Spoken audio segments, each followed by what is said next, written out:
We're here today to review the President's fiscal year 2016 budget request for the Department of Energy, an agency with three critical missions: nuclear security, science and energy, and environmental management. This is the subcommittee's fourth and final hearing this year on the President's budget request, and I look forward to hearing what the Secretary has to say. The Department's budget request for 2016 is about $30.5 billion. This is an increase of about $2.5 billion over the amount Congress appropriated last year. Governing is about setting priorities, and given our fiscal constraints, especially on non-defense spending, we're going to have to make some tough decisions this year to make sure the highest priorities are funded. The President's entire discretionary budget request this year exceeds the Budget Control Act spending caps by about $74 billion. This is not realistic. In fact, if we were to fully fund just the Department of Energy's budget request of $30.5 billion, our subcommittee would need almost the entire increase available, about $3 billion, in both defense and non-defense for fiscal year 2016 under the Budget Control Act spending caps. The real driver of our federal debt is out-of-control mandatory spending on entitlement programs. I plan to work with our Republican majority, and I hope the President and Senate Democrats who share the same concerns to make the tough choices so we can pass a real plan to fix the long-term debt while supporting other important priorities like national defense and national labs and medical research. That's why we're holding this hearing, to give Secretary an opportunity to talk about the Department of Energy's most urgent priorities, so Senator Feinstein and I and the other committee members can begin to put together our appropriations bill over the next several weeks. I'm going to focus my attention on four areas. Number one, doubling basic energy research. Two, reducing federal spending on mature technologies. Three, leading the world in advanced scientific computing. And four, solving the stalemate over what to do with our country's nuclear waste. Just a few comments about each of those areas. I believe doubling basic energy research is one of the most important things we can do. It's hard to think of any important technological advance in the sciences, in physics and biology in any event, since World War II that hasn't involved at least some form of government-sponsored research, whether it's the development of unconventional gas or the work being done to develop small modular reactors. That's why it's so important to double the more than $5 billion the U.S. Department of Energy spends on basic energy research. That was the goal set out in the America Competes legislation, which passed under President Bush with bipartisan support. That grew out of the Rising Above the Gathering Storm report. The goal was to double the federal government's investment in basic research.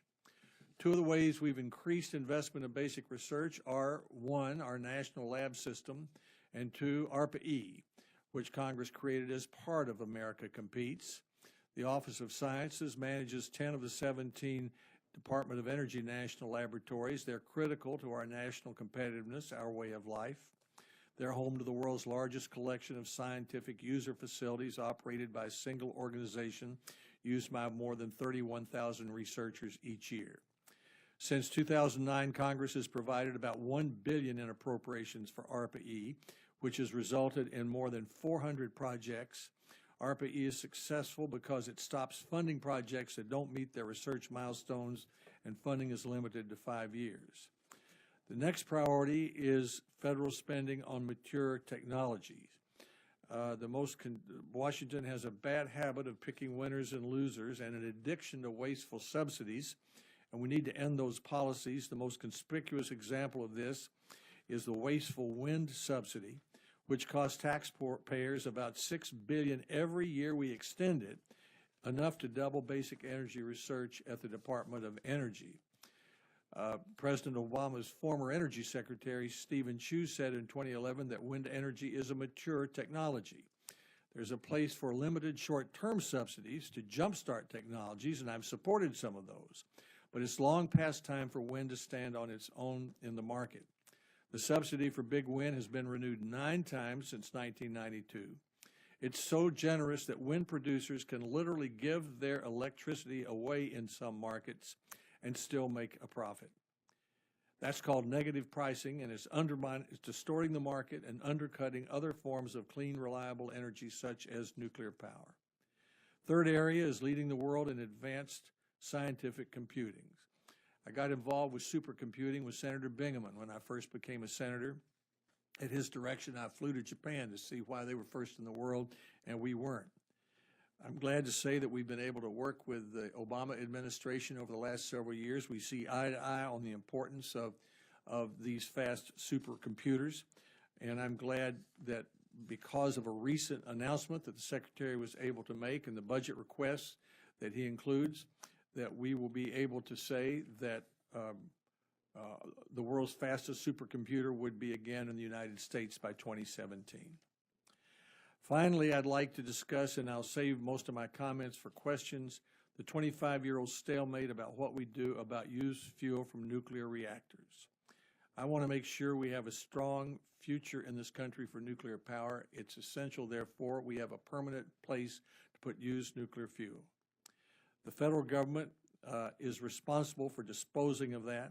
It's failed in its responsibility, even though the ratepayers have deposited billions to pay for it. The government's failure to follow the law not only imperils the future of nuclear power, it also results in wasting billions of hard-earned taxpayer dollars. To help solve this stalemate, Senator Feinstein and I will again include a pilot program for nuclear waste storage in the Energy and Water Appropriations Bill, as we have for the past 3 years when she was the chairman. We have also introduced legislation yesterday with Senator Murkowski and Cantwell to create both temporary and permanent storage sites for nuclear waste. The new sites we're seeking to establish would not take the place of Yucca Mountain. We have more than enough used fuel to fill Yucca Mountain, but rather would complement it. Our legislation is consistent with the President's Blue Ribbon Commission on America's Nuclear Future. The Secretary served on that commission. I should note that federal law designates one repository for our country's used nuclear fuel, Yucca Mountain. After years of delay, Yucca Mountain can and should be part of the solution to our nuclear waste stalemate. The Nuclear Regulatory Commission recently completed the safety evaluation report that said that Yucca met all of the safety requirements through the period of geologic stability, unquote. The Commission and the Environmental Protection Agency defined that period as 1 million years. So to continue to oppose Yucca Mountain because of radiation concerns is to ignore science as well as the law. Secretary Moniz had an important announcement to make yesterday on used nuclear fuel. I appreciate, and I know Senator Feinstein appreciates, his putting a priority on this subject. We're going to need your help, Mr. Secretary, to set priorities and make tough funding decisions for the department this year. With that, I would recognize Senator Feinstein for an opening statement.